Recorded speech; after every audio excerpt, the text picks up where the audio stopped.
អ្នកជំងឺលើឈាមខំទទួលទានថ្នាំលើឈាមជាប្រចាំរាល់ថ្ងៃដែរក៏ប៉ុន្តែឈាមនៅតែពេលវាស់ទៅអត់ចុះសោះកាន់តែឡើងទៅហើយស្ថានភាពនៃជំងឺលើឈាមកាន់តែវិវត្តអាក្រក់ទៅធ្វើឲ្យមានការពិបាកនៅក្នុងខ្លួនតើបញ្ហាទាំងអស់នេះកើតឡើងដោយសារអ្វីនៅក្នុងសារសម្លេងមួយនេះខ្ញុំនឹងផ្ដល់ជូនបងអំពីចំណុចសំខាន់ដែលជាមូលហេតុធ្វើឲ្យបងទាំងអស់គ្នាប្រឹងទទួលទានជាមួយនឹងថ្នាំលើឈាមដែរប៉ុន្តែវាបែរជាមិនបានជួយយើងឲ្យមានសុខភាពល្អវិញសោះអញ្ចឹងបងទាំងអស់គ្នាតាមដានស្ដាប់ជាមួយនឹងខ្ញុំឲ្យបានដល់ចប់បានដឹងបងណាហើយបងក៏ share ទៅកាន់មនុស្សជាទីស្រឡាញ់ផងដែរព្រោះសំខាន់ណាស់សម្រាប់សុខភាពបងទាំងអស់គ្នាឥឡូវកុំឲ្យខាតពេលទៅតាមដានទស្សនាជាមួយនឹងខ្ញុំទាំងអស់គ្នាណាបាទទី1ការទទួលទានថ្នាំលើឈាមអត់បានទៀងទាត់ពេលវេលាឲ្យបានល្អទេចំណុចនេះមានន័យថាបងអ្នកជំងឺលើឈាមមួយចំនួនគាត់ដឹងច្បាស់មែនទែនខ្លួនឯងគាត់អាចនឹងភ្លេចថ្នាំញ៉ាំនឹងឬមួយទៀតនឹកឃើញញ៉ាំក៏ញ៉ាំទៅហើយនឹកឃើញអត់ក៏ចង់អត់ទៅបាទឬក៏មួយទៀតនៅពេលដែលគាត់ឧទាហរណ៍ថាឈាមគាត់លើសហើយដុកទ័រគាត់ត្រូវឲ្យញ៉ាំប្រចាំថ្ងៃតែម្ដងប៉ុន្តែនៅពេលដែលគាត់វាស់ទៅឃើញ14លើ9 14លើ8អីចឹងមានតែលើសហើយនៅពេលខ្លះទៀតនៅពេលដែលគាត់វាស់ទៅបាទគាត់វាស់ឃើញតែ12កន្លះឬ125លើ8 130លើ8គាត់គិតថាគាត់នឹងស្រួលខ្លួនគាត់អីទេអញ្ចឹងគាត់ក៏ទុកថ្នាំនឹងអត់ទទួលទានថ្នាំនឹងទេអញ្ចឹងចំណុចនេះហើយដែលធ្វើឲ្យជំងឺលើឈាមរបស់គាត់នឹងអត់បានធូរស្រាលទេគឺជាទម្លាប់របស់គាត់តនតែឈាមនឹងឡើងខ្ពស់វាស់ឃើញ140 145អីចឹងទៅទើបគាត់ចាប់ផ្ដើមទៅរកថ្នាំដែលគាត់យកទៅទុកនោះយកមកទទួលទានម្ដងទៀតដូច្នេះហើយវានឹងធ្វើឲ្យការព្យាបាលជំងឺលើឈាមរបស់គាត់អត់បានប្រសើរទេកន្លែងនឹងបងទៅកត់សង្កល់ឲ្យបានច្បាស់អ្នកជំងឺលើឈាមឧទាហរណ៍ថាគាត់140លើ90អីចឹងណាអញ្ចឹងទៅដុកទ័រឲ្យគាត់ធ្វើការញ៉ាំថ្នាំនឹងប្រចាំថ្ងៃជារៀងរាល់ថ្ងៃពីមួយខែទៅមួយខែហើយទោះបីជាអស់ថ្នាំក៏ត្រូវទៅជួបមួយដុកទ័រទៅជួបមួយគ្រូពេទ្យដើម្បីទៅឆែកហើយយកថ្នាំមកប្រើបន្តទៀតប៉ុន្តែសម្រាប់គាត់អត់ទេចឹងហើយហ្នឹងហើយគាត់ធ្វើឲ្យឈាមរបស់គាត់ចុងបញ្ញត្តិបានល្អទេហើយធ្វើឲ្យជំងឺលើឈាមរបស់គាត់វិវត្តកាន់តែអាក្រក់ខ្លាំងឡើងចឹងនេះចំណុចពិសេសមួយទៀតនោះអត់ដែលទៅមន្ទីរពេទ្យឬមិនចង់ទៅមន្ទីរពេទ្យដើម្បីធ្វើការពិនិត្យឬក៏ឆែកសុខភាពតាមដានសុខភាពឬទៅតាមការណាត់ជួបរបស់គ្រូពេទ្យទេយកលេសទៅអត់ពេលលេសបែបនេះលេសបែបនោះគ្រប់បែបយ៉ាងគឺអត់ទៅឆែកសុខភាពទេបាទទាំងគាត់កំពុងមានបញ្ហានឹងស្រាប់អញ្ចឹងណាអញ្ចឹងបើសិនជាបងទាំងគ្នាគិតតែទទួលទានថ្នាំរាល់ថ្ងៃតាមរយៈជាដុកទ័រហើយប៉ុន្តែរាល់ពេលណាត់រាល់ពេលឆែកសុខភាពបងត្រូវទៅឆែកសុខភាពឲ្យបានច្បាស់បើមិនចឹងទេយើងអត់ដឹងថាស្ថានភាពយើងវិវត្តទៅធ្ងន់ធ្ងរថ្ងៃណាមួយឬក៏វិវត្តទៅធូរស្រាលមកវិញឬក៏យ៉ាងម៉េចយើងអត់ដឹងទេអញ្ចឹងបើសិនជាវិវត្តទៅធ្ងន់ធ្ងរយើងអាចទៅពិនិត្យឆែកសុខភាពទៀតវានឹងធ្វើឲ្យយើងបញ្ហាជំងឺលើឈាមកាន់តែអាក្រក់ហើយយើងអត់អាចដឹងមុនបានដែរ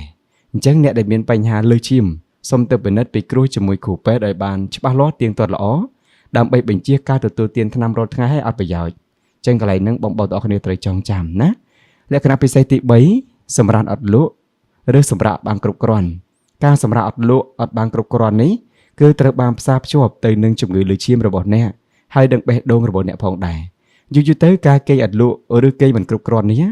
គឺនឹងបង្កើតឲ្យបងមានទម្លាប់អត់ល្អហើយនឹងប៉ះពាល់ដល់បេះដូងរបស់បងទៀតផងមិនត្រឹមតែប៉ុណ្ណោះទេវាបង្កឲ្យកើតទៅជាកម្រិត stress កាន់តែខ្លាំងអញ្ចឹងកាលណាមានកម្រិត stress កាន់តែខ្លាំងគឺនឹងធ្វើឲ្យបងបើមានបញ្ហាតាក់ទងនឹងជំងឺលើឈាមរបស់បងផងដែរដូច្នេះហើយបងទាំងអស់គ្នាដែលសម្រាប់រត់លក់ដែលក្រោយចូលសម្រានពិបាកក្នុងការចូលសម្រានសូមប្រយ័ត្នប្រយែងព្រោះជំងឺលើឈាមកាលណាយើងសម្រាប់រត់លក់ឬក៏យើងសម្រាប់បានគ្រប់គ្រាន់ទេទោះបីយើងពិសាថ្នាំរាល់ថ្ងៃក៏ដោយក៏មិនអាចមានប្រសិទ្ធភាពល្អដូចថ្នាំចេញពីថ្នាំនឹងបានដែរមួយទៀតនោះបងទាំងអស់គ្នាសភាព stress សភាពតានតឹងថប់អារម្មណ៍ពិបាកចិត្តញឹកញាប់ប្រសិនមកបងទាំងអស់គ្នាមានសភាព stress តានតឹងពិបាកចិត្តថប់អារម្មណ៍ជារៀងរាល់ថ្ងៃអញ្ចឹងការ stress ការតានតឹងការថប់អារម្មណ៍ទាំងអស់នេះនឹងធ្វើឲ្យសម្ពាធឈាមរបស់បងឡើងខ្ពស់ក្នុងរយៈពេលបណ្ដោះអាសន្នមានន័យថាខ្ពស់នៅពេលដែលបងរន្ធត់ចិត្តគឺចាប់ផ្ដើមខ្ពស់ហើយអញ្ចឹងបងសាកពេលដែលបងមានការថប់អារម្មណ៍តានតឹងក្នុងចិត្តយកប្រដាប់បោះឈាមទៅវាស់នឹងឃើញឡើងខ្ពស់ខុសធម្មតាប៉ុន្តែនៅពេលអាការៈតានតឹង stress នឹងវាថយចុះមកវិញភ្លាមធូរចិត្តវិញភ្លាមហើយយើងសម្រាប់បន្តិចយើងបោះឈាមមើលវាធ្វើឲ្យឈាមចុះមកធម្មតាវិញក៏ប៉ុន្តែបើសិនជាបងបណ្ដោយឲ្យស្ថានភាព stress តានតឹងថប់អារម្មណ៍ពិបាកចិត្តកើតឡើងជារៀងរាល់ថ្ងៃញឹកញាប់ទៅនឹងអាចបំផ្លាញសរសៃឈាមនិងតម្រង់នោមរបស់បងបានផងដែរ អញ្ចឹងបញ្ហាទាំងនេះក៏នឹងជាអត្តពលធ្វើឲ្យជំងឺលើសឈាមរបស់បងកាន់តែវិវត្តធ្ងន់ធ្ងរទៅអត់បានធូរស្រាលទេទោះបីជាបងពិសាថ្នាំនឹងឲ្យបានល្អជាប្រចាំថ្ងៃប៉ុណ្ណាក៏ដោយក៏ប៉ុន្តែបងនៅតែពិបាកចិត្តនៅតែមានបញ្ហា stress តានតឹងថប់បារម្ភក្នុងចិត្តជារៀងរាល់ថ្ងៃញឹកញាប់គឺទោះបីជាយើងទទួលទានថ្នាំលើសឈាមនឹងក៏អត់បានផលដែរវាបានតិចអត់អាចជួយបងបានទេអញ្ចឹងសូមបងមានការប្រុងប្រយ័ត្នជាមួយការពិបាកចិត្ត stress តានតឹងថប់បារម្ភនឹងអត់កើតទេបើសូមជួយឲ្យស្ថានភាពនឹងល្អប្រសើរឡើងវិញមួយទៀតនោះគឺទី5សភាពផាត់លើគីឡូការដុសក្បាលពោះក្រុមបងដែលដុសក្បាលពោះសម្បូរកូលេស្តេរ៉ុលអាក្រក់សម្បូរដល់ខ្លាញ់មិនល្អជាច្រើនសម្បូរដល់កាឡូរីមិនល្អជាច្រើនហើយស្តុបទុកនៅក្នុងខ្លួនរបស់បងអញ្ចឹងនៅពេលដែលក្នុងខ្លួនរបស់បងមានសារធាតុខ្លាញ់កូលេស្តេរ៉ុលកាឡូរីអាក្រក់ជាច្រើនអញ្ចឹងណានឹងធ្វើឲ្យគាត់ងាយនៅក្នុងការកើតបញ្ហាខ្លាញ់ក្នុងសរសៃឈាមឬក៏បញ្ហាខ្លាញ់រុំបេះដូងនឹងផងដែរអ្នកជំងឺលើសឈាមនៅពេលដែលគាត់ទទួលទានថ្នាំលើសឈាមរាល់ថ្ងៃហើយប៉ុន្តែគាត់នៅតែមិនបន្ថយគីឡូនៅតែធាត់លើគីឡូរាល់ថ្ងៃអត់ព្រមបន្ថយទេអញ្ចឹងនឹងធ្វើឲ្យជំងឺលើសឈាមមិនអាចវិវត្តមកល្អបានទេដោយសារតែខ្លួនរបស់គាត់នឹងគឺសម្បូរដោយខ្លាញ់ដោយកាឡូរីបាទដែលកកនៅក្នុងសរសៃឈាមហើយធ្វើឲ្យសរសៃឈាមក្បៀតធ្វើឲ្យសម្ពាធឈាមនឹងកាន់តែខ្ពស់ទៅតែម្ដងអញ្ចឹងកន្លែងនេះសូមបងព្យាយាមបន្ថយទម្ងន់ឲ្យបានល្អនិងជួយបងប្អូនបានល្អមែនទែនមួយទៀតនោះកត្តាដំណពូជនោះមានន័យថាប្រសិនបើក្នុងគ្រួសាររបស់បងប្អូនជំនាន់ជីដូនជីតាលោកតាលោកពុកបាទមានប្រវត្តិជំងឺលើសឈាមហើយណាបាទអញ្ចឹងក៏អាចនឹងមានហ្សែនបន្តមកកាន់ខ្លួនយើងផងដែរអញ្ចឹងនៅក្នុងន័យនេះសូមឲ្យបងប្អូនទាំងអស់គ្នាចេះថែទាំសុខភាពតាក់ទងទៅនឹងការរស់នៅប្រចាំថ្ងៃផ្សេងរបបអាហារការហាត់ប្រាណដើម្បីបញ្ជាកុំឲ្យកើតជំងឺលើសឈាមនឹងបានតទៅមុខទៀតអញ្ចឹងណាអញ្ចឹងកន្លែងនេះសូមបងប្អូនកត់សម្គាល់ទាំងអស់គ្នាទី7បងមិនហាត់ប្រាណឬក៏ហាត់ប្រាណមិនបានគ្រប់គ្រាន់បងទាំងអស់គ្នាដឹងអត់នៅពេលដែលយើងទៅទានរបបអាហារប្រចាំថ្ងៃរបស់យើងទៅវាមានខ្លាញ់ស្ករអំបិលកូលេស្តេរ៉ុលកាឡូរីប៊ីចេងស្តុកទុកនៅក្នុងខ្លួនយើងជាតិពុលច្រើននៅក្នុងខ្លួនយើងអញ្ចឹងបងអញ្ចឹងបងត្រូវតែធ្វើការហាត់ប្រាណប្រសិនបើបងមិនបានធ្វើការហាត់ប្រាណបញ្ចេញញើសបញ្ចេញជាតិពុលបញ្ចេញកាឡូរីជាតិពុលបាទដែលស្តុកទុកនៅក្នុងខ្លួនយើងច្រើនហ្នឹងវានឹងកាន់តែច្រើនឡើងវានឹងបណ្ដាលឲ្យទៅជាមានខ្លាញ់ក្នុងសរសៃឈាមខ្លាញ់រោមបេះដូងឬក៏បង្កទៅជាជំងឺទឹកនោមផ្អែមក៏មានដែរដូច្នេះនឹងធ្វើឲ្យបងទាំងអស់គ្នាអ្នកដែលកំពុងមានជំងឺលើសឈាមស្រាប់ក៏ព្យាយាមញ៉ាំលើសថ្នាំលើសឈាមប៉ុណ្ណាក៏ដោយតែគាត់ដែលហាត់ប្រាណនេះអញ្ចឹងអាហារដែលគាត់ពិសាទៅហ្នឹងគឺវាស្តុកទុកខ្លាញ់កាឡូរីកកក្នុងសរសៃឈាមហ្នឹងអញ្ចឹងហើយអ្នកដែលមានបញ្ហាលើសឈាមมันអាចឲ្យធូរស្រាលបានឡើយប្រសិនបើមិនចេះហាត់ប្រាណឲ្យបានល្អទេព្រោះខ្លាញ់កកក្នុងសរសៃឈាមហើយសរសៃឈាមហ្នឹងมันអាចធ្វើឲ្យចរន្តឈាមរត់ទៅចិញ្ចឹមរាងកាយបានទេបាទហើយបេះដូងហ្នឹងគឺប្រឹងធ្វើចលនាប្រឹងច្បាច់ប្រឹងរុញតាមសរសៃឈាមទៅហ៎ប៉ុន្តែសរសៃឈាមយើងគឺមានខ្លាញ់រុំបាត់ហើយចឹងហើយមិនអាចឲ្យឈាមនឹងបាទទៅចិញ្ចឹមរាងកាយបានទេចឹងសូមចំណាំទាំងអស់គ្នាឲ្យប្រយ័ត្នប្រយែងបង្កើតទម្លាប់ហាត់ប្រាណឲ្យបានទាំងអស់គ្នាចំណុចទី8ក្រុមអ្នកដែលកើតជំងឺលើសឈាមចូលចិត្តទទួលទានរបបអាហារដែលជារបបអាហារបង់ខ្លាញ់អាហារចៀនអាហារបំពងឬអាហាររ៉ូឌីជារៀងរាល់ថ្ងៃឬញឹកញាប់បងទាំងអស់គ្នាដឹងអត់នៅក្នុងអាហារចៀនអាហារបំពងអាហាររ៉ូឌីទាំងអស់នេះគឺវាសម្បូរទៅដោយជាតិកូលេស្តេរ៉ុលខ្លាញ់កាឡូរីមិនល្អជាច្រើនអាហារទាំងអស់នេះមានដូចជាដំឡូងបំពងដំឡូងចៀនប្រហិតបំពងប្រហិតចៀនសាច់មាន់បំពងសាច់មានចៀនសាច់ជ្រូកបំពងសាច់ជ្រូកចៀនអ្វីៗដែលចៀនណាភីសា burger hot dog អីផ្សេងដែលគេយកទៅបំពងយកទៅបងខ្លាញ់អីចៀនទាំងអស់ហ្នឹងគឺសម្បូរដូចជាខ្លាញ់ច្រើនណាស់អញ្ចឹងបើកាលណាបងបាទទទួលទាននឹងធ្វើឲ្យខ្លាញ់នៅក្នុងសរសៃឈាមស្តុបទុកកាន់តែច្រើនឡើងធ្វើឲ្យសរសៃឈាមនឹងកកស្ទះមិនអាចឲ្យឈាមរត់ទៅចិញ្ចឹមតាមសរសៃឈាមនឹងបានស្រួលទេអញ្ចឹងពិតជាលំបាកកាន់តែខ្លាំងទៅលើបេះដូងថែមមួយទៀតហើយធ្វើឲ្យឈាមនឹងចាប់ផ្ដើមមានសម្ពាធកាន់តែខ្លាំងហើយនៅពេលដែលខ្លាញ់វាជាប់នៅក្នុងសរសៃកាន់តែច្រើនអញ្ចឹងរបបអាហារគឺពិតជាសំខាន់ណាស់អាហារចៀនអាហារបង់ខ្លាញ់អាហាររ៉ូឌីបាទដែលកើតឡើងនៅក្នុងរាងកាយយើងដែលយើងទទួលទានចូលទៅជាបញ្ហាប្រឈមខ្លាំងមែនទែនជាមួយនឹងបញ្ហាលើសឈាមអាចនឹងឲ្យវិវត្តកាន់តែអាក្រក់ធ្ងន់ទៅ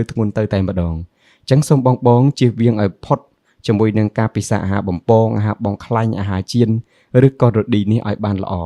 មួយទៀតនេះទី9អ្នកជំងឺលើសឈាមដែលចូលចិត្តទទួលទានរបបអាហារដែលមានជាតិផ្អែមពេកឬក៏ភេសជ្ជៈដែលមានជាតិស្ករច្រើន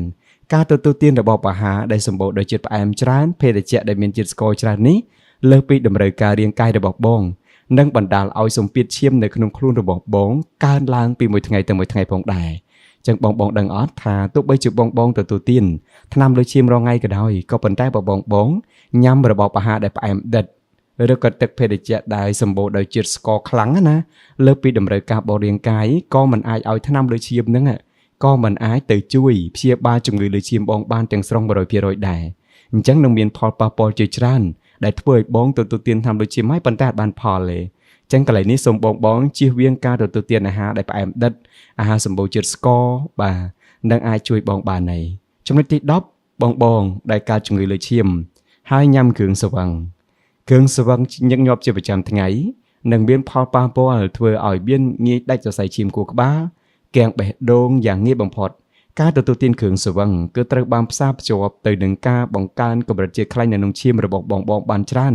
មិនត្រឹមតែប៉ុណ្ណោះនឹងធ្វើឲ្យរួមផ្សំទៅនឹងចង្វាក់បេះដូងរបស់បងកាន់តែញាប់ហើយធ្វើឲ្យកកស្ទះសរសៃឈាមផងដែរអញ្ចឹងអ្នកជំងឺលើឈាមដែលកំពុងតែទទួលទានថ្នាំលើឈាមរងថ្ងៃក៏ពិតមែនប៉ុន្តែទន្ទឹមនឹងការទទួលទានថ្នាំលើឈាមនេះគឺគាត់បានទទួលទានគ្រឿងស្រវឹងជាប្រចាំអញ្ចឹងហើយគឺអត់អាចធ្វើឲ្យគាត់នឹងវិវត្តទៅល្អបានទេ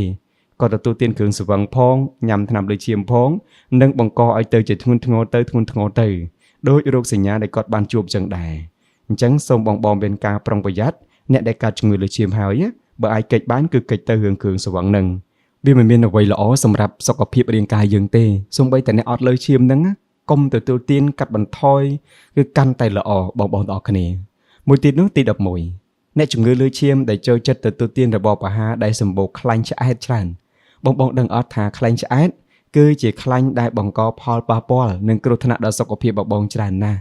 ខ្លាញ់ឆ្អែតគឺជាក្រុមខ្លាញ់មួយប្រភេទដែលងាយកកងាយឡើងរឹងងាយឡើងស្អិតនៅសីតុណ្ហភាពធម្មតាឬសីតុណ្ហភាពបន្ទោតធម្មតាបើសិនជាបងទាំងអស់គ្នាទទួលទានបរិមាណជាតិខ្លាញ់ឆ្អែតនេះច្រើន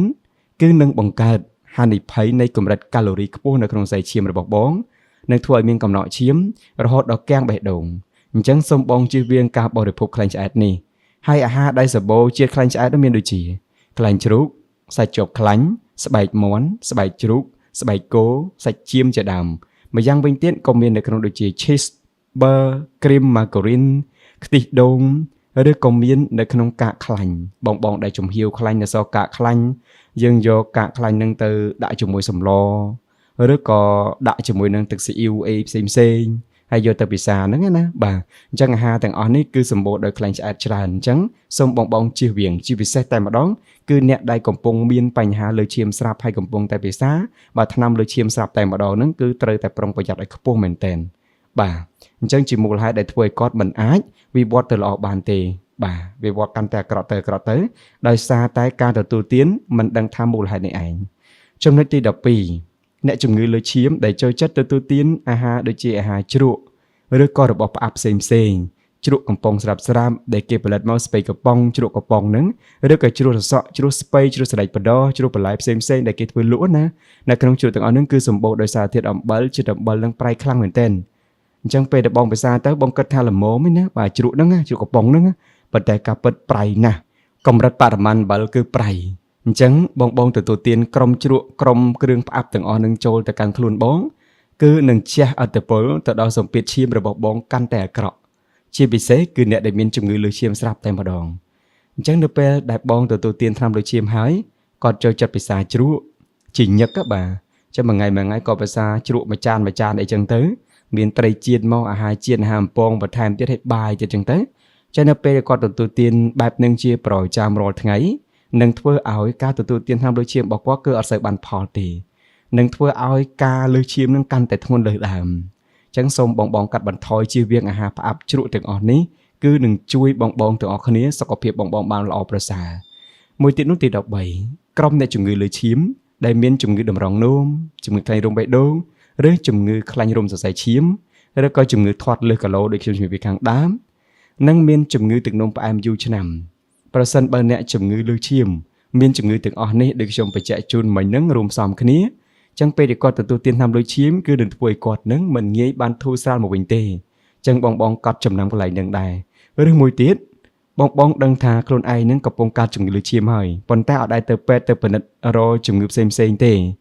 ទឹកនោមផ្អែមត្រង់នោមឬក៏ជំងឺខ្លាញ់រោមបេះដូងផ្សេងអញ្ចឹងណា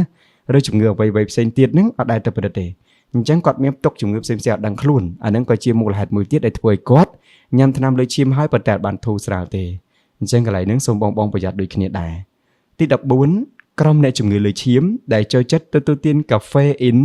និងភេសជ្ជៈបើកម្លាំងផ្សេងបងទាំងអស់គ្នាប្រហែលជាដឹងហើយថាជាតិកាហ្វេនេះវាជាតម្រូវការចាំបាច់សម្រាប់មនុស្សជាច្រើននៅក្នុងពិភពលោកយើងជាពិសេសនៅពេលព្រឹកបន្ទាប់ពីពួកគាត់ក្រោកពីគេងឬក៏រៀបចំទៅធ្វើការក្រោយពេលអាហារពេលព្រឹកគឺគាត់អាចនឹងប្រើកាហ្វេជំនួសអាហារពេលព្រឹកឬក្រោយអាហារពេលព្រឹកតាមទម្លាប់របស់គាត់ឬក៏បងទៀតនៅពេលថ្ងៃត្រង់គឺគាត់ចូលចិត្តពិសាភេសជ្ជៈបើកម្លាំងផ្សេងដែលលក់លើទីផ្សារទោះបីជាបែបនេះក៏ដោយបើសិនជាបងទាំងអស់គ្នាចូលចិត្តទទួលទានរបបភេសជ្ជៈដែលមានជាតិកាហ្វេអ៊ីននេះច្រើនឬភេសជ្ជៈដែលបើកម្លាំងនឹងច្រើនជាប្រចាំថ្ងៃញឹកញាប់គឺវានឹងធ្វើឲ្យប៉ះពាល់ទៅដល់សម្ពាធឈាមនៅក្នុងខ្លួនរបស់បងអញ្ចឹងសរុបមកបងប្អូនក្មួយទាំងអស់ដែលមានបញ្ហាលើឈាមស្រាប់សូមកាត់បន្ថយការទទួលទានកាហ្វេអ៊ីនឬភេសជ្ជៈបើកម្លាំងនេះទោះបីជាបងញ៉ាំថ្នាំរាល់ថ្ងៃប៉ុន្តែបើយើងបន្តការទទួលទានកាហ្វេអ៊ីននេះជារៀងរាល់ថ្ងៃភេសជ្ជៈបើកម្លាំងជារៀងរាល់ថ្ងៃអត់ខានបានណាអញ្ចឹងនឹងធ្វើឲ្យប្រសិទ្ធភាពថ្នាំដែលព្យាបាលទៅវាអត់ជួយបងបានល្អទេនោះក៏មានន័យថាបងកំពុងតែបំផ្លាញរាងកាយរបស់ខ្លួនឯងដោយសារតែការទទួលទានកាហ្វេអ៊ីននិងភេសជ្ជៈបើកម្លាំងអញ្ចឹងថ្នាំមកព្យាបាលអញ្ចឹងវាប្រឆាំងព្យាបាលអញ្ចឹងបើសិនជាថ្នាំបើខ្សោយជាងយើងហើយយើងញ៉ាំថ្នាំនឹងច្រើនខ្លាំងហើយយើងញ៉ាំអាប្រភេទទៅប្រឆាំងទៅលើរាងកាយយើងខ្លាំងអញ្ចឹងពីរហ្នឹងវាប្រឆាំងគ្នាអញ្ចឹងថ្នាំហ្នឹងនឹងកាត់បាត់ប្រសិទ្ធភាពហើយនឹងបង្កឲ្យវិវត្តទៅជាជំងឺធ្ងន់ធ្ងរផ្សេងដោយដែលបងទាំងគ្នាបានដឹងដែរ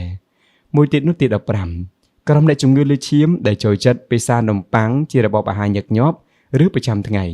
នំប៉័ងដែលបងទទួលទានរាល់ថ្ងៃក្នុងនំប៉័ងគឺមានជាតិអំបិលខ្ពស់